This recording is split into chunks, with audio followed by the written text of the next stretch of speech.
If you're well read on your medieval history, I'm sure you've heard of the tales of the many famous kings who died in battle. Whether it be Charles the XII of Sweden or the infamous Viking Harald Hardrada, many kings in the medieval age suffered gruesome fates in the midst of combat. But what of the English kings who met this fate? Well, there's actually three, and in today's video I'm going to be covering all of them and the manner of their deaths. Going in chronological order, the first inclusion on this list just so happens to be my favourite English king, Harold Godwinson, otherwise known as Harold II.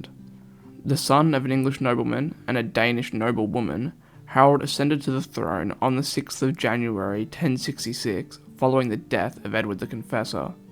Unfortunately for Harold, he would not have the peaceful reign he had perhaps hoped for, as at the time of his ascension there were already rumours of invasions coming from England's seafaring neighbours in the near future.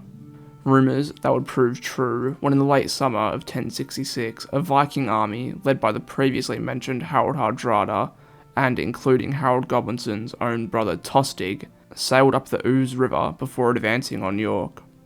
The Viking army of roughly 7,000 to 9,000 men defeated a northern English army led by Edwin, Earl of Mercia, and his brother Morcar on the 20th of September at the Battle of Fulford.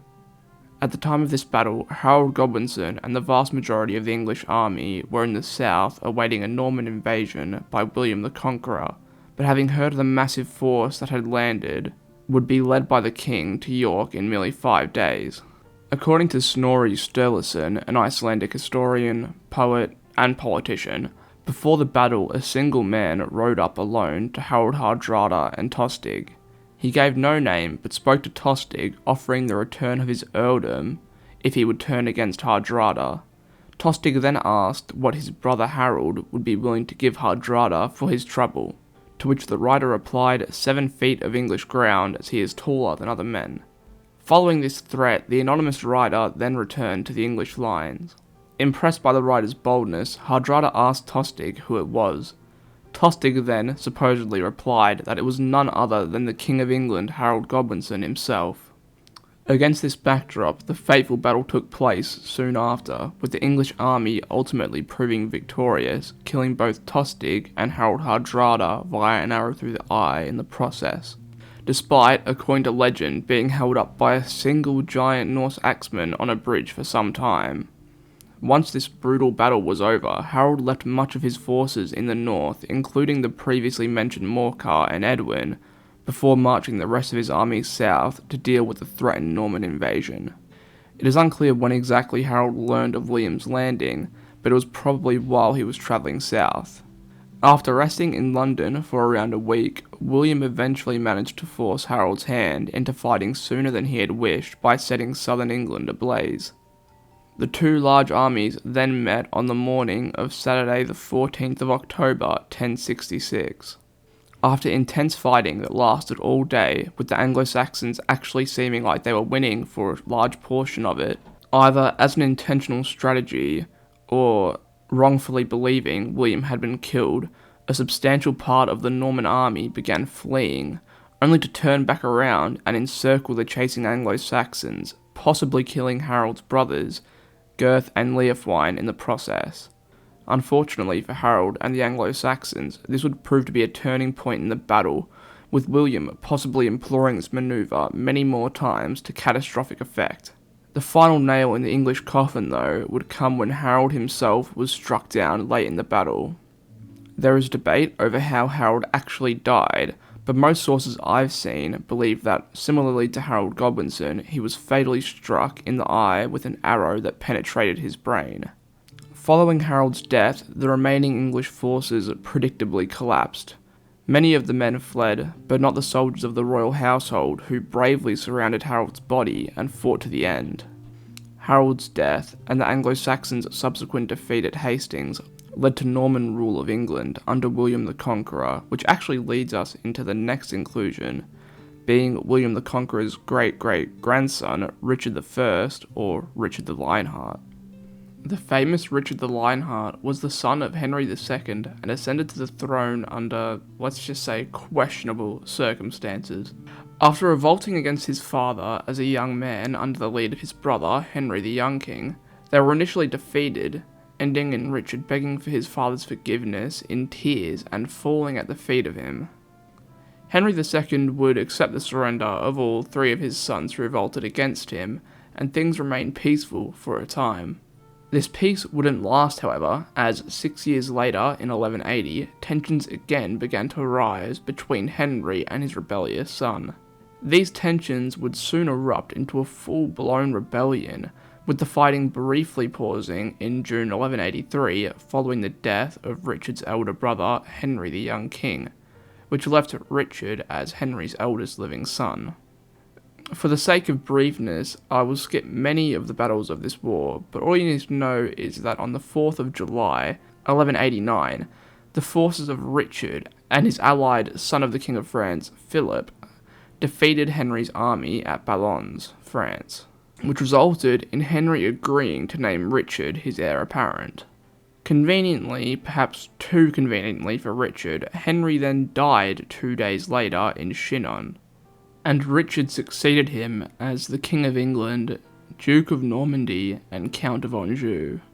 As well as this very convenient time, Roger of Howden claims that Henry's corpse bled from the nose in Richard's presence, which was obviously assumed to be a sign that Richard had caused his own father's death. Regardless of how he obtained the throne though, Richard the Lionheart was crowned king in Westminster Abbey on the 3rd of September 1189. What would soon become apparent under his rule was that Richard didn't plan to spend much time in England, with some even debating whether or not he spoke English at all, which wouldn't have proved that inconvenient to him if true. As previously stated, he spent very little time of his 10-year reign in England, perhaps as little as 6 months. Richard spent most of his life as king on crusade, in captivity, or actively defending his lands in France. It also seems that rather than regarding his kingdom as a responsibility requiring his presence as a ruler, he saw it merely as a source of revenue to support his armies. As his inclusion in this list would suggest, his love of battle would ultimately prove his undoing when on the 26th of March 1199, while in Limousin, France, suppressing a revolt, he was hit in the shoulder by a crossbow bolt during the siege of a small, virtually unarmed castle. Unfortunately for our warrior king, his wound would turn gangrenous, and while on his deathbed asked the crossbowman who had shot him be brought before him. According to some sources, when the shooter had been found and brought before the wounded king, it turned out to not be a man at all, but a boy, who said Richard had killed his father and 2 brothers, and that he had killed Richard in revenge. The boy understandably expected to be executed, but as a final act of mercy, Richard actually forgave him, saying, "Live on, and by my bounty behold the light of day," before ordering the boy be freed and sent away with 100 shillings. Richard then eventually succumbed sometime later on the 6th of April 1199 in the arms of his mother. Richard produced no legitimate heirs and acknowledged only one illegitimate son, which has actually led to speculation he was gay in modern times, but I won't get into that here. As a result of his lack of heirs though, he was predictably succeeded by his brother John. The final inclusion on this list, and the last English king to die in battle, is Richard III. Richard was the son of Richard, Duke of York, and the brother of Edward IV. His family obtained the English throne during the Wars of the Roses after his brother, Edward IV, led the Yorkish forces to victory following his father's death at the Battle of Wakefield and subsequently became king. A fact I find interesting is that Edward IV was actually the real-life inspiration for Robb Stark in the Game of Thrones series. But let's get back on track.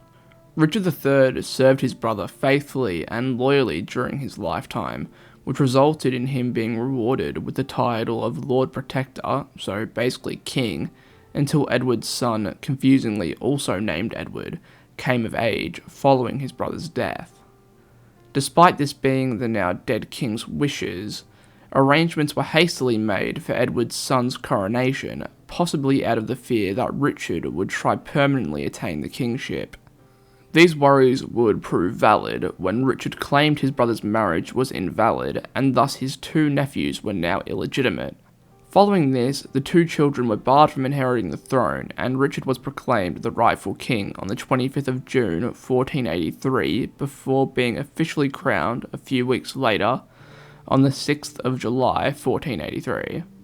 Following their uncle's ascension, the young princes were basically imprisoned in the Tower of London and would vanish, never to be seen in public again after August. Unsurprisingly, this sparked rumours that they had been murdered by King Richard to eradicate any threats to his claim. It is worth noting that it is unclear if Richard was responsible for this or not, as there were many other powerful members of Richard's court who would have benefited from the death of the young princes. Regardless of what actually happened, this caused a massive uproar and partially led to two rebellions, an unsuccessful one in October 1483, and a later one, which is of more importance to this video. This second rebellion was led by Henry Tudor and eventually resulted in a massive battle, which would come to be known as the Battle of Bosworth Field. On the 22nd of August 1485, Richard met the outnumbered forces of Henry Tudor in Leicestershire. The exact numbers of soldiers on either side are unknown, however estimates place Richard's army at around 8,000 and Henry's at around 5,000. Obviously, this is a massive numbers advantage for Richard, however it seems he did not have all of those men at his disposal following the betrayal of Sir William Stanley and Henry Percy. In spite of this betrayal, Richard and his forces pressed on, determined to secure Richard's claim to the throne once and for all. Sometime during the thick fighting that ensued, Richard's close companion John Howard, Duke of Norfolk, was struck down, which may have had a demoralising effect on the king and his men. Either way, Richard, seeing Henry Tudor hiding at the back of the battle, led a cavalry charge deep into the enemy lines in an attempt to kill Henry and end the battle. All accounts note that Richard, a very experienced warrior, fought bravely during this charge and with great skill, in spite of the fact that he actually suffered from scoliosis, with what would now be considered a large curvature of the spine. During this charge, Richard was able to unhorse Sir John Chain, a well-known jousting champion, and kill Henry's standard-bearer, Sir William Brandon. He even came within a sword's length of Henry, but was unfortunately surrounded by Sir William Stanley, the same men that betrayed him earlier on. Once surrounded, Richard was unhorsed and reportedly exclaimed, "God forbid I take another step back." Predictably, Richard, then, as later recounted by Henry Tudor's official historian, alone, was killed fighting manfully in the thickest press of his enemies. It was said that the blows resulting in his death were so violent that the king's helmet was driven into his skull. After his body was found in a car park in Leicester in 2013, an examination of his body and wounds was conducted, which found 11 wounds on his body, 8 of them to the skull, that suggested he had actually lost his helmet. The Professor Guy Ruddy from the University of Leicester said of the king's death that the most likely injuries to have caused the king's death are the two to the inferior aspect of the skull. A large, sharp force trauma, possibly from a sword or staff weapon such as a halberd or bill, and a penetrating injury from the tip of an edged weapon. The king's skeletized skull also showed that a blade had hacked away part of the rear skull, showcasing the brutal nature of his final moments. Following his death, Henry Tudor unsurprisingly succeeded him as king, marrying Richard's niece and starting the Tudor dynasty. Well, that's going to be it for this video, guys. Hope you enjoyed. If you did, don't forget to like and subscribe if you'd like to see more videos from me. With that all being said though, as always, I hope you guys have a great day, night, wherever you are, and I hope to see you in the next one.